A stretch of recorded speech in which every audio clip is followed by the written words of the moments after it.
Alrighty, so today we are going to look at part two of the review, looking at the last free Saturday game, and then of course looking at the two Sunday games, and then of course tomorrow we gotta quickly do the preview of the midweek games because whenever we have a quick turnaround week where there's pretty much three games in 7 days and there's a midweek action, yeah, I'm gonna have to do a quick turnaround and basically start the preview of the midweek games before we're gonna have to do the review of the midweek games, and then kind of the same thing again, where we're gonna have to do the preview of the weekend games as well. But with that being said, let us begin talking about the first game, which is RSL versus the Vancouver Whitecaps. And if you're an RSL fan, you definitely was happy in terms of what you saw in the first 5 minutes of this game, going 2-0 up, definitely in dreamland against the Whitecaps, and then the rest of the game happened.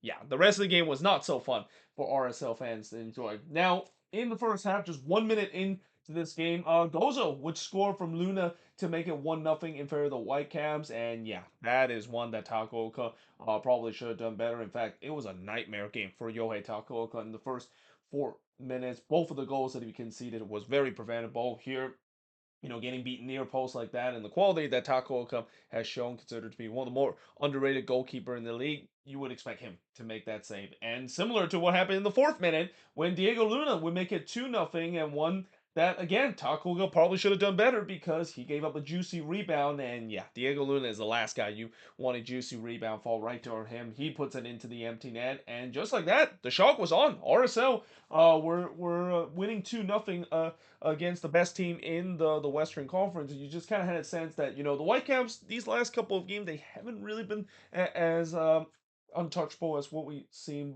before, and that things are kind of slowed down for them. And now it seems like, yeah, it's kind of started to going back to down a notch for this Whitecaps team that's been cloud nine for the whole game, right? Well, Takaoka would then redeem himself by denying Agata from close range. I even said, who is this RSL team? Because this does not look like an RSL team that we've seen but before, and that, yeah, they were all over Vancouver early in this one. And Nelly would then puts it over from long range, but then in the 20th minute, this is when the game changed. As Brian White would score from Berhalter to make it 2-1 in this one, just completely against the run of play. That was really the first real chances the Whitecaps has in this one, and when all things Brian White, he buries it again to make it 2-1 in this one, and then a penalty was given to the Whitecaps not long after as VAR deemed Agata handball this one. So here comes Brian White, a chance to tie the game up in quick succession, and he does exactly that. That's how the Whitecaps can turn things around. That's when this is not the Whitecaps of the this team is a lethal full team where you could be 2-0 up against them, look like you're gonna cause a major upset, and boom, just like that, 5 minutes later, the game was all tied up. And I even wrote, so much for the dream start for RSL, because yeah, the reality has come crashing down in these first or in these last 5 minutes, and now they got to be careful not to concede the third relatively quick because Vancouver smell blood.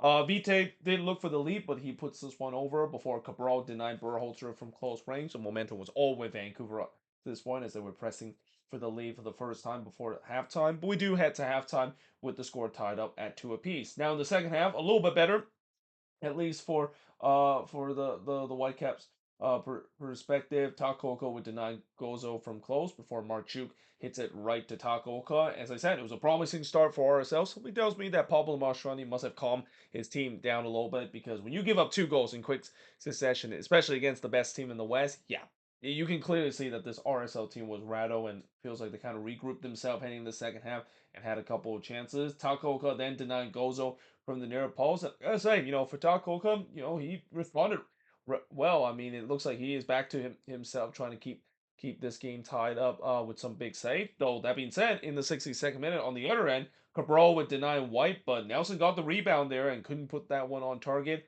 And he absolutely robbed Brian White of his hat trick in the 64th minute. And yeah, Cabral basically saying not so fast here, because now he's gonna be trying to stand on his head to keep this 2-2. And considering the fact the first 25 minutes the game is at 2-2, now it's the goalkeeping show between both of these teams. Vite then puts it high from long range. Sabi then hits one into the side netting as the Whitecaps continue to press for the lead. And in the 90th minute, they got the lead. It's Pedro Vite. He scored from Sabi to make it 3-2 in favor of the Whitecaps. It was a great Great strike there from Pedro Vite, but you got to question the closing down from RSL. Not enough closing down, especially of how dangerous Vite can be from long range. And yeah, just like that, the Whitecaps made it 3-2. Ozo did look to respond late, but he puts it over in the 5th minute of stoppage time, and the boos were definitely ringing hard down at the right at the full time whistle. Yeah, RSL fans, they kind of have seen enough. They don't care if this is against the best team in the West. It's just been a miserable season for this Real Salt Lake team left and right. And yeah, in the end, the Whitecaps, a big come from behind victory to win 3-2 against RSL. The shots in this one, 14 shots compared to 15 that the Whitecaps had. Both time that or both team has 6 shots on goal, 7 shots off target for the 6 that the Whitecaps had. Both team had 2 shots that was blocked, and possession wise, 53% possession compared to 47% possession that RSL has in this one. And I want to say that RSL, they definitely gave their effort in this game against the Whitecaps and really put the Whitecaps on its brink, but it's kind of hard to have that sentiment when you blow a 2-0 lead, especially with the way they blow it in such a quick session. I mean, if there is sentiment, at least they kind of put up a fight and especially creating some chances against this Whitecap team. But at the same time, they need to bury those chances against the Whitecaps, because how many times we said when you don't bury your chances against good team, especially of how dangerous this Whitecaps team it is this season. Yeah, this is exactly what can happen. Now, moving on in terms of the next match is Colorado and St. Louis. So this actually was the last game to finish Saturday night because there was actually a weather delay in this one. So this game didn't end until relatively late. But that being said, in the first half, 1 minute into this game, Klaus with the game's first shot, but he missed wide before he missed wide from long range in the 6th minute. And as soon as he missed that one on target, the whistle was blown as there was some lightning that was around the area. They even mentioned in the beginning of the game that there was going to be some big weather that's going to be rolling in. I didn't expect it was happening in the 7th minute, but yeah, the game was immediately put under a weather delay, and it took a while before the game restarted at 9:17 p.m., almost an hour and a half since the game started. But really, as we come out of the break, not much really happened to start the first couple of minutes. That was kind of expected because when you have a long weather delay like that, it really kind of messed up your rhythm. It's gonna take a while to get things going. Travis has the first shot coming out of the delay, but he puts it high from long range before Mahajevic puts it wide from long range in the 27th minute. He then hit one right to Berkey in the 28th minute as Colorado again having some momentum. Seems like they have found themselves into this game after the delay and look to try to get the opening goal. Though, as I said, that Clauswood puts it wide from close range before Teuscher is in on goal there, but he was absolutely robbed by Hansen. By the way, this is the second week in a row that the broadcaster has mispronounced Teuscher's name. For the love of God, it's not Toiker. It's Cedric Teuscher. I don't know why all these announcers are kind of butcher name. And this is saying from a guy that butcher names in terms in the beginning of the season, but it just feels like, come on, man, it's not hard. It's not one of the harder name to butcher. So for the love of God, it's not Toiker, it's Teuscher. Anyway, in the 36th minute, oh, I already said that. But yeah, I also thought that that moment just kind of sums up St. Louis, because yeah, Teuscher was in on goal here. It was 1v1 with the goalkeeper. Should have been the first goal of the game. But yeah, as is the case for his season and really for the St. Louis season, they just have had a tough time in terms of putting the ball into the back of the net. Mahajevic would then puts it wide from long range, and in the 41st minute, Colorado take the lead because, of course, that can happen when you don't take advantage of your chances. As Darren Yappy would score from Kutibietro to make it 1-0 in favor of the Rapids. It came off of a deflection as well, but Colorado wouldn't care. They were leading 1-0 up to this point. Mahajevic looked for another, but he tried to chip Berkey from long range there, and Berkey was a little bit off his lines there, but it was never in doubt that Berkey was going to get that. But we do head to halftime with Colorado leading 1-0. In the second half, Hansen denied Teuscher from close before Wallem puts it wide from close in the 50th minute. St. Louis have definitely started well coming out of the break, and they were looking for the equalizer. But every time I said that, it feels like the other team started to create some chances. Berkey would deny Kutibietro from long range before he denied Yappy from close, as Colorado no doubt have woke up this second half. But the question is, can they beat Roman Berkey? Because the only time they beaten him was because of a deflection. So far, Berkey, he's been at it again, trying to keep his side in this game. And I also wouldn't be surprised if Berkey might start to get fed up with Louis team, it might show some frustration because he's definitely balling out game after game, and he is still showing why he is one of the best goalkeeper and a guy that won the goalkeeper of the year award not long ago. But yeah, he can only do so much if his defense doesn't just kind of let him down time and time again, and also the offense pretty much putting goose egg almost every single season. I mean, it's hard to believe, but this is what probably the seventh or eighth time this season that St. Louis had got shut out. I mean, that's by far the most that any team has ever had, even more than I think some teams that we saw in the Eastern Conference, probably even more than Montreal has, and Montreal has had their fair share of games where they've been shut out. But in the 65th minute, Harto puts it over from the top of the arc before Pompeo puts it wide from close range. Ostrak would then hits it right to Hansen, as now St. Louis once again was pushing for the equalizer, but again not showing the finishing product to match that. Yappy then hits it right to Berkey before Dirk can miss wide from close range in the 90th minute. And in the end, Colorado, despite the fact that they weren't able to kill the game off, and you wonder, is that going to come back to haunt them?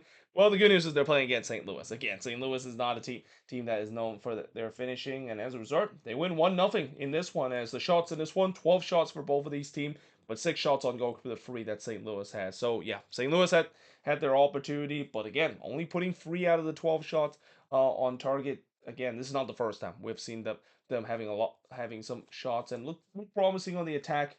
The finishing is just not there for this team. 8 shots off target for the three that Colorado has, 2 shots on blocked for the one that St. Louis had, and possession-wise, 55% possession compared to the 45% possession that the Rapids has in this game. And now all of a sudden, the Rapids are started to get themselves back on track.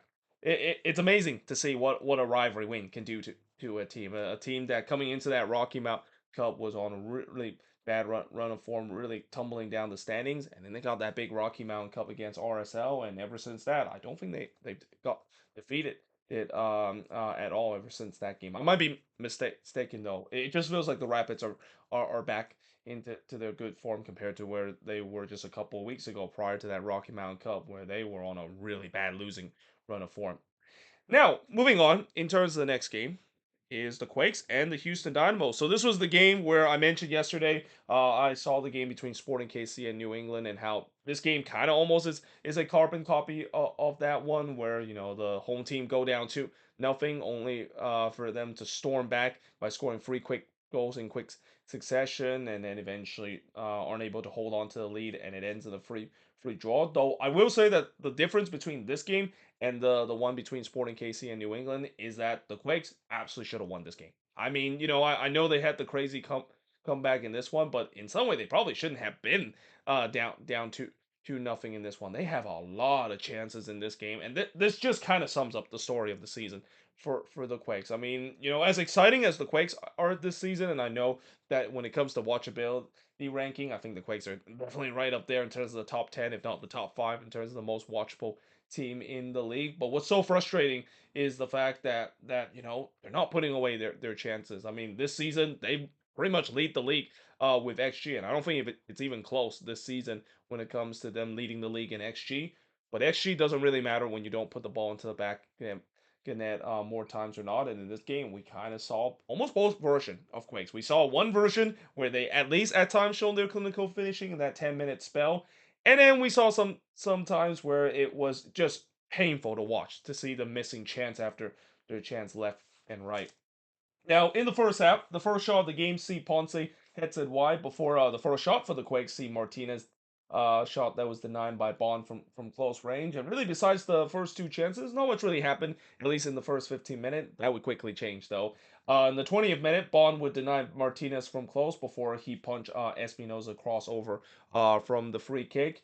In the 23rd minute, Costa would head it wide from the corner as the quick we're definitely creating some good chances, but now can they put away one of these chances, which is something that again this season that has been a struggle. It doesn't matter how many chances that they create, and especially dangerous chances that they create, just cannot find that clinical finishing. So what happened when you couldn't find that clinical finishing? Well, you're gonna get punished on the other end because we know this Quakes defense is still made of Swiss cheese. As in the 31st minute, really completely against the run of play, Ezekiel Ponce scored from Dorsey and lingered to make it 1-0 in favor of the Dynamo. Martinez did look to respond, but he puts this one over. Yeah, this was kind of the Joseph Martinez that we saw doing his day with Inter Miami. Just kind of completely snake bitten in this game, unable to put the ball into the back back of the net. But that being said, in the 40th minute, it could have been 2-0 if it wasn't for Edward Jr. completely robbing Dorsey on a free header there. I mean, Dorsey just completely left unmarked here. Very fortunate that the Quakes were not down 2-0 heading into halftime, and they only were down 1-0 heading into the second half.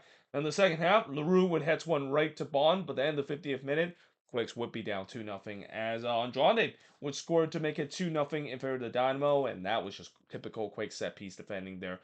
Just completely fell asleep in the second phase of play there, letting Andrade completely unmarked there, inexcusable defending, and yeah, just like that, it's 2-0 in favor of Houston, and then it looked like it was 3-0 in favor of Houston when McGlynn puts the ball into the back net.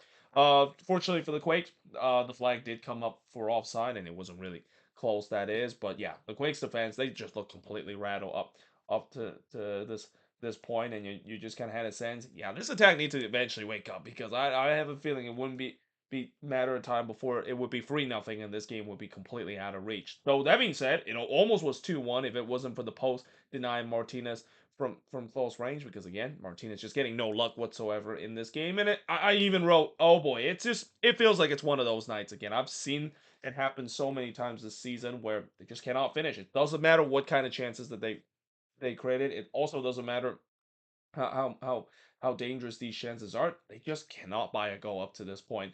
And it also doesn't help the fact that Jonathan Bond was on it in this game. He denied Martinez from close before denied LaRue on the header. I mean, Jonathan Bond can have these kind of games before. I remember doing his time with the Galaxy. Yes, he had some bad games out there, but he also had some games that he looks amazing. And I think one of those games I remember was when he played against the Quakes in that Cali Classico. I think it was a couple of years ago.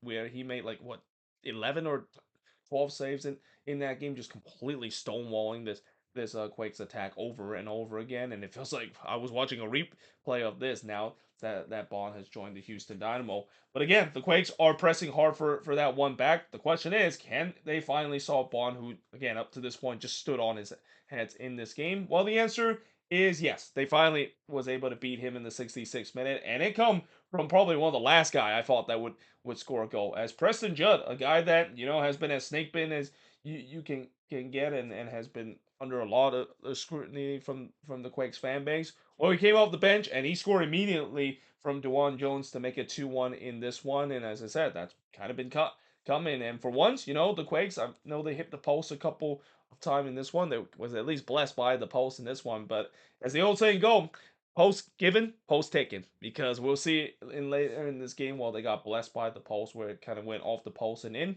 Yeah, they were denied by the post late in this game. Though that being said, just 6 minutes later, it feels like that goal that Preston Judd been desperately needing. It feels like that is a huge sigh of relief, and almost feel like that. As the old saying go, for number 9, goals are infectious. If they can finally put the ball into the back net, then all of a sudden the confidence is up, and it feels like the confidence is finally up for Preston Judd, because he scored again in the 72nd minute. This time he scored from Harks to make it 2-2 in this one, and then in the 76th minute, Muni would score from Harks to make it 3-2 in this game. Just a complete turnaround. What a difference it made when they finally were able to find that opening goal after all the pressure that they were putting on this Dynamo team. But also it's a combination of the fact that the Houston Dynamo are kind of having a similar meltdown to what the New England Revolution had against Sporting KC. But still, as we wind down into the end of the game, it looks like maybe the Quakes were going to hold on to the free to win. And this is again what is a little different compared to the game we saw between the Revs and Sporting KC, where the Revs at least created some chance to push for that third goal. There was no sense that this was going to happen. Where in the first minute of stoppage time, Griffin Dorsey would score from Escobar and McGlynn to tie the game up at free apiece, and yeah, this just came off of deflection there. Once again, completely against the run of plays. But still, in the 4 minute stoppage time, Buddha had a chance to make it 4-3. He had a chance to kill or get the lead back to the Quakes and potentially kill this game off. He was denied by the post because, like I said, post given, post taken in this game. As in the end, it ends in a frustrating free draw in this one. The shots in this one, 15 shots compared to 11 that the Dino has. 3 shots on goal compared to 8 that the Quakes had. 3 shots off target compared to 4 that Houston has. 4 shots on block compared to 1 that the Quakes had. And possession-wise, 56% possession compared to 44% possession the Dynamo has. And normally I don't talk about XG stats as part of the stats, and I actually didn't the XG stat here, but I probably should have done so. But the XG number for the Quakes, 3.8 goals compared to just 1.9 that the Houston Dynamo has in this game. Yeah, it just sums up the season for this Quakes team. As fun as this team is, and there's no doubt that I do enjoy them playing much better brand of soccer compared to last season. I mean, if you ask me, do I want to watch this kind of Quakes soccer compared to whatever the hell was last year brand of soccer? I would take this brand of soccer in a heartbeat. But that being said, I am still very frustrated with the lack of finishing that is with this team. I mean, I just feel like this team, if they just be a little bit better in terms of finishing and even show a little bit more consistency in terms of that, because I feel like this season it's been kind of inconsistent. I mean, there's been times where they've been good with their finishing, and then there's times they're not been good with their finishing. But if they can just show some consistency, this could easily be one of the better team in the West. And people might laugh at me, but it is the case. I mean, look at their XG number. I mean, if they're way underperforming their XG number. If they even are close to that mark, they would be one of the best team in the league. And this is also saying as a team that is right now, I still believe they're right now the top scoring team in the league. I mean, it's kind of hard to believe the fact that they lead the league in terms of goals scoring, and yet they're still underperforming the XG. That's how good Bruce Arena and his system has worked. But that also means that the big problem I will still say with this team is that yeah, they got to fix that defense and need a backup goalkeeper ASAP. That has to be the priority in the summer. If this is a team that I think can do some things and potentially finally make it to playoffs, and most importantly have a home playoff game at PayPal Park for the first time in the stadium history, that's going to be an area that they need to fix, because you can't play these kind of high scoring game every single week and think that that's enough. They really need to patch up that defense in the summer, and I'm just praying that that is going to be the case, because as we know about the Quakes, they are a little bit cheap at times when it comes to spending. I mean, I guess maybe Bruce Arena can find some of his old U.S. men's national team defender to be put in place in this one, or maybe more old Revs defender to be put in place, because yeah, so far as I said, the defense of this team and the goalkeeping, especially when Daniel is not the goalkeeper of this team, it's pretty dire. But for the Houston Dynamo, I mean, this is kind of a weird one. I mean, are you happy with this kind of resort? I mean, you had a 2-0 lead and you blow that one, but considering the fact that they were on their way of dropping points, I think maybe Van Olsen's side will be happy that they at least show some resiliency and a moment of magic, and also a little fortunate for Griffin Dorsey off a deflection. It's the reason why they were still able to walk away with a point out of this game. With that being said, I am now going to switch boards and look at the last two games and look at the Sunday game to finish up this review of match week number 15. So now moving on into the Sunday game, and we start off at Yankee Stadium between NYCFC and the Chicago Fire. And well, for the first 20 so minutes in this game, everything seems like it worked out for the Chicago Fire. They were the better team in this one. They even got a goal to take the lead in this one, and maybe finally they can end that curse that they kind of had, where they still have yet to win a road game against NYCFC. And then the red card happened, and then also some questionable refereeing happened in this one as well, where Fire fans are going to be very upset about. Now, in the first half, 1 minute into this game, Kuipers would hit it right to freeze, and that actually happened 8 seconds into the game, so that would have been one of the fastest goal, if not the fastest goal we have seen in MLS in quite some while. Brady then denied Gray on the back post before Wolf puts one to Manhattan from long range, as both of these teams definitely having some chances. But I also thought that both of these teams like to press high early up, trying to win the ball high up the pit early in this one. Gutierrez then puts it wide from long range before Alonso Martinez was in on goal there, but he was denied by Brady, because, yeah, that's kind of sums up Martinez' season. He has had these kind of moments in terms of goals. And talk about underperforming XG. I talk about the Quakes underperforming XG. Alonso Martinez, I think, is leading the league in terms of any players in terms of having the highest amount of XG, but also underperform by some. And what I meant by that is that he pretty much leads the league in terms of underperforming his XG this season. But the shots were 5-3 for NYCFC, as it's been a lively start for both of these teams, getting some good chances. And in the 19th minute, we finally see the opening goal of the game, as Zikanago would score from Dean and Guzman to make it 1-0 in favor of the Chicago Fire. Gray did look to respond, but he was denied by Brady. But then he gave up a rebound, and here comes Martinez, a chance to pounce on it from 5 yards out. And of course, he does not put that one on target because, again, that just kind of sums up Martinez' season. Just these chances that he's been given. Yes, he has put away some of these chances, but he could have easily put away more chances. I mean, in terms of the XG that he has, he should be right up there in terms of the Golden Boot, Alonso Martinez this season, if he doesn't underperform his XG and just being so wasteful in front of goal time and time again this season. And then just for good measure, the post would deny Martinez from close range because, yeah, it just feels like it's one of those games where Martinez just getting completely snake bitten. Though in the 25th minute, it looked like Guzman made it 2-0 in favor of Chicago. Problem was the flag did not agree with him, so the goal was disallowed for offside, and that would be huge too because in the 32nd minute, this is when the game changed as Brian Gutierrez would get himself a straight red after just a kneeless elbow there from O'Neal. There's been times where I've seen Brian Gutierrez maybe swing his arm a little bit when he shouldn't do so, and you just kind of had a sense with the habit that he kind of does. Eventually, he's going to caught a player, and in this case, it definitely caught a player. It's really a kneeless elbow there. Definitely a definition of violent conduct. And yeah, just like that, Chicago were down to 10 men despite having the lead, and NYCFC wastes no time to try to take advantage. Shore would have a shot that was deflected and goes wide before Wolf would drag it wide from close in the 45th minute.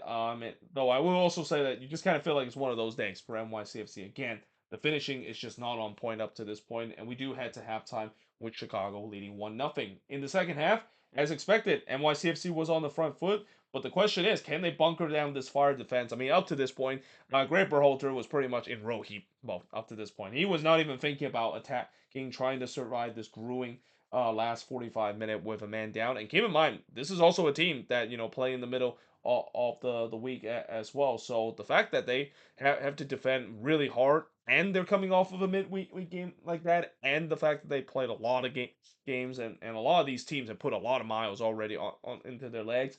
Yeah, this was probably one of the worst, not the worst case scenario the Fire found themselves in. Morales had an acrobatic shot that just missed high from close, but then in the 58th minute, the pressure finally took a toll. As Musa Bakra would score his first goal of the season from Hack and Wolf to make it 1-1 in this one. Risa did look for the lead, but he was denied by Brady. You just kind of had a feeling it was a matter of time. NYCFC has clearly have the momentum. They were pressing hard for the lead. The Fire seemed like they were running out of gas, and in the 70th minute, Hannes Wolf would give the Fire the lead. So he scored here to make it 2-1. Really just a banger of a goal there from Hannes Wolf, who was all over this Fire's defense. And again, against a really tired Fire team, you just kind of had a sense the space is going to be there. Morales then looked for the 2-goal lead, but he was denied by Brady before Kwame with a rare chance for the Fire, but he hits it right to freeze as the or NYCFC was trying to see this game out against a Fire team that, again, it seems like they're kind of at least show a little bit of life. I mean, I said that this was a very tired team, but they kind of show a little bit of life and at least kind of stop the bleeding a little bit in terms of giving chances to NYCFC. Rogers would then hits it right to freeze, but then in the 86th minute, this is where the controversy was in this game. So a penalty apparently was given to NYCFC as VAR deemed that Davia brought down Ojeda in the box. And I gotta say, when I look back at this one, when they go to VAR for this play, I thought they were gonna overturn this call. I mean, even Devon Kerr saying that that's not a penalty, and I agree with him. I think that Davia did get the ball there. You can clearly see that the studs were not even showing when he got the ball and created the fall through, and yet the referee says that that's not how he looks at it. He thinks that the player got to the studs or follow through it. Even he got the ball in this play, and yeah, as a result, the penalty stand and the second yellow also stand for Davia as well. Now, there's no doubt that I wouldn't be surprised if they might resent this, though. I don't know if they can resent a second yellow card. That is, even though this was clearly the wrong call. And again, Fire fans are going to be very upset about this. But here comes Alonso Martinez trying to step up. And keep in mind, Martinez has had his struggle from the spot as well. So in some way, you may be thinking ball don't lie. Well, ball did lie in this moment because Martinez does bear it for once to make it 3-1 in this game. Bakra tried to make it 4-1, but he puts it wide from close range. And yeah, in the end, NYCFC, albeit in a little bit of a controversial way, they won 3-1 in this one against the Fire. The shots in this one, 21 shots for the 8 that Chicago has, 3 shots on goal for the 8 the NYCFC had. 5 shots off target for the one that the Fire has. 2 shots that was blocked for the 6 that NYCFC had. And possession-wise, 64% possession compared to 36% possession that Chicago has in this game. And there's no doubt that I know Fire fans are going to be very upset about the sending off and also the PK call that went against them. But I do think that NYCFC was the better team. And even without that call, I don't know if the Fire would have had enough to muster them chance to tie the game up. Yes, I did say that they kind of show a little bit of life, but they weren't really creating dangerous chances or anything that frees really trouble. It looked like NYCFC was gonna easily see out this game, but like I said, the red card really changed everything. And I'm not talking about the controversial red card, but the Gutierrez red card as well. I mean that's just inexcusable from Brian Gutierrez. As talented as a player as he is, and as much as he is one of the youngest bright talent that this league can offer.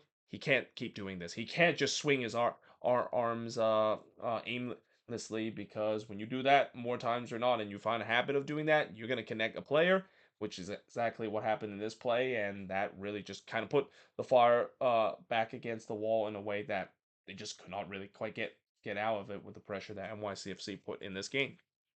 Now, moving on in the next one match and the final match of this game, and I actually got the score wrong in this one. I didn't actually update the score, so let me just update the score real quick. I mean, the team that won this game is still not incorrect. Atlanta actually did win this one, and actually I got the score wrong again here. But yeah, let me update the score here. The score is 4-2 in this one, because I did kind of stop watching in the second half of this one when I went to do a little ground hop on Sunday night. So obviously that's why I didn't updated the score. But yeah, this was a game where, again, for Atlanta, they desperately needed this one. I mean, this is a game that I know it definitely provided a bit of a surprise, that is, but you just kind of have sense that this was the game where you just kind of feel like it's the Atlanta attack that we were expecting this season. I mean, all season long they have really struggled on the attacking end. Now, when it comes to the defensive end, I think that they still not really completely solved in terms of that department. But at least for once, not only they get the win in this one, but most importantly, they finally got the attack going, which is again something that desperately this team needed. And consider they scored 4 goals in this game, I think they scored just as much goal as they have really doing the winless run that they've been in coming into this game against Cincinnati. Now, in the third minute, Guzan would deny Valenzuela, as that was the game for a shot, before Evander had a shot that was deflected and goes wide. And at least early on, it feels like it was business as usual. Cincinnati was on the front foot. They were looking for the opening goal. You expect them to eventually get that. But then this is where I think is a game changing moment, because Hagelin had to be subbed off for injury. Hadebi basically replace him. And I say that this is a huge game changing moment because this Cincinnati defense really kind of went awry once Hagelin subbed off with an injury. And they said that I think it's like a dislocated shoulder that Hagelin suffered, and he might be out for a bit, but at least at this part, that just completely messed up the rhythm of the back line, and Atlanta took advantage of it, as in the 14th minute, Derek Williams would score from Maranchek to make it 1-0 in favor of Atlanta. It was the first shot for Atlanta as well. And they also mentioned the fact that Atlanta has only won once when scoring first. So again, getting the first goal for Atlanta, that normally isn't really the best thing to do. But that being said, the reason why they haven't won a lot of games despite scoring first is because that's all they would do for the rest of the game. This was a little bit different because after Evander looked to answer but puts this one over in the 20th minute, Fortune would score to make it 2-0 in favor of Atlanta United. And again, it's a dream start for Atlanta, who looked like a different team in this game, and in some way looked like the team that we were expecting in this season to be a very lethal attacking kind of team.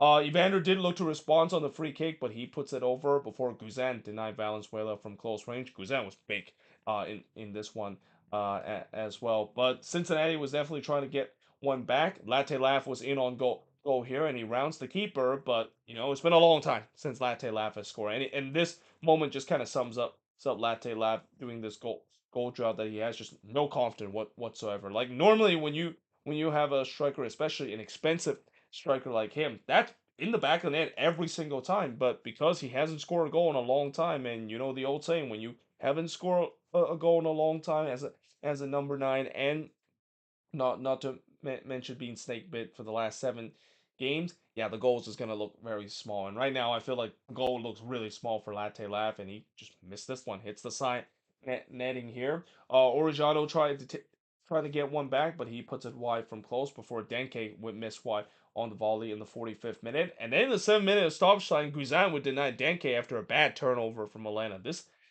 first half kind of went on for a while. It was kind of an endless uh first half. But on the other end, Almiron had an absolute sitter. But it hit its own teammate, which again, if that doesn't really some Atlanta this season, I don't know what is. But what is also kind of interesting is that, like I said, it was a very frantic end to the latter part of the first half. It felt like the half was endless, and I don't mind if the half would have continued for a little bit because yeah, it was really entertaining to see how both of these teams were looking for that next crucial goal before halftime, but we do head to halftime with Atlanta leading 2-0. In the second half, Guzan would deny Evander from close, but then the 40th minute, Miles Robinson would score against his former team. He scored from Evander to make it 2-1 in this one. You know, Robinson doesn't score a lot of goals in his career, but yeah, this is one that must be a little bit bittersweet for Miles Robinson because deep down his heart is still going to be with Atlanta, and I don't think he celebrate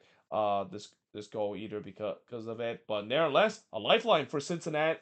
Here, it's back to a one-goal game. They did look to respond, but he was denied by Salatano before Orejano would put it just wide as the game was empty. And it almost felt like we never left the first half with the way that near the end of the first half it was very frantic. It kind of continue into the second half. And again, I mean, I was hoping that this was gonna be that kind of game, and at least in the beginning of the season, I think the build up was gonna be like this with the way that both of these high power attack team is gonna go at it, one by one, and that coming into this game, I didn't think we were going to see it because how much Atlanta has struggled. Well, I think the scriptwriter probably are seeing that, and they said, yeah, no, we're gonna just try to keep according to the script, no matter how much Atlanta has struggled. Because, like I said, this game, Atlanta, their attack looked completely different compared to what we see before. Now, again, is that maybe partly due to the Haglin injury? Maybe so, because it just felt like this Cincy defense was just all over the place, and Pat Nolan just had no answer in terms of trying to adjust after the Haglin injury.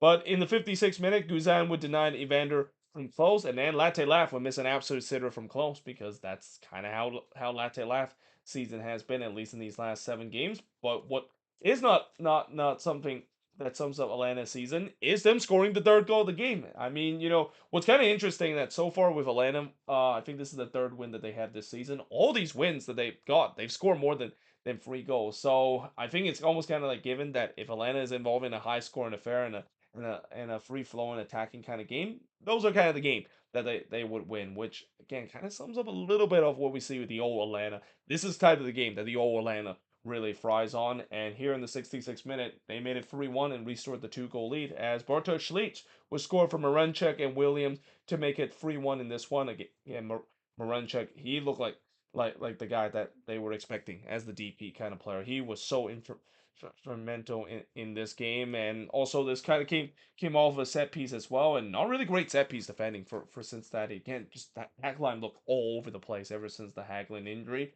So that being said, just 4 minutes later, Cincinnati got themselves back in the game as Dado Valenzuela would score from Engel and Evander to make it four or a minute 3-2 in this game. A little head up myself here, and really, it just kind of feel like, oh boy, Sunday night soccer has definitely gone fully after dark. Defense pretty much is put to the side up to this point. It's all attack and all vibes up to this point, which again, I feel like that kind of favorites Atlanta because these are kind of the game that Atlanta really primes in. Buka did look to tie it, but he puts it over from long range before Salatano denied Marunchek. And in the second phase of play, Hernandez had a free header there, and he probably should have buried it. I mean, he definitely should have because I even me and wrote, will this come back to haunt Atlanta, especially of how open this game is and defense at times was not existent in this one.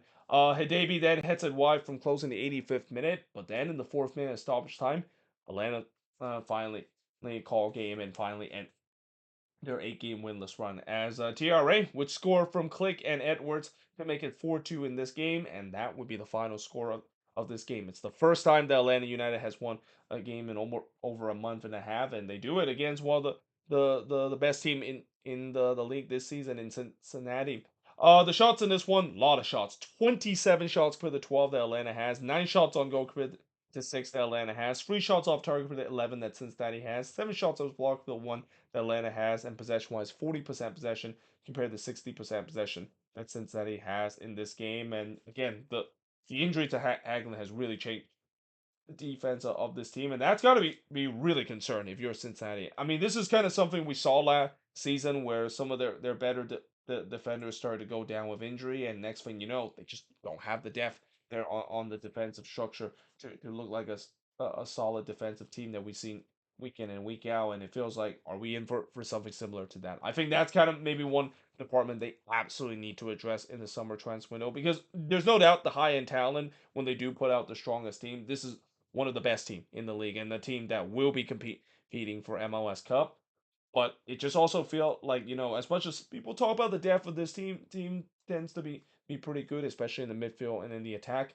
I think the defense is just not there when it comes to the depth, and it's showing it once again this season where as soon as one of their more important defender goes down, it just completely wrecked the back line, and that's kind of what we got in this game where they conceded the fourth goals and probably could have conceded more if Atlanta was even more clinical in this one. But there you have it. That is pretty much it in terms of the review of all of these games. As always, let me know in the comments below, what do you think of these 5 games? And as I said, tomorrow I'll do the preview of the midweek games before I'll once again do something similar to I did a couple of weeks ago when we had midweek action. Split the review into 2 parts, doing part 1 on Thursday and then part 2 on Friday before doing the preview for the weekend games as well. But until then, hope you guys enjoyed this video. If you do, make sure to leave a like, smash the subscribe button, and yeah, I of course will see you guys next time.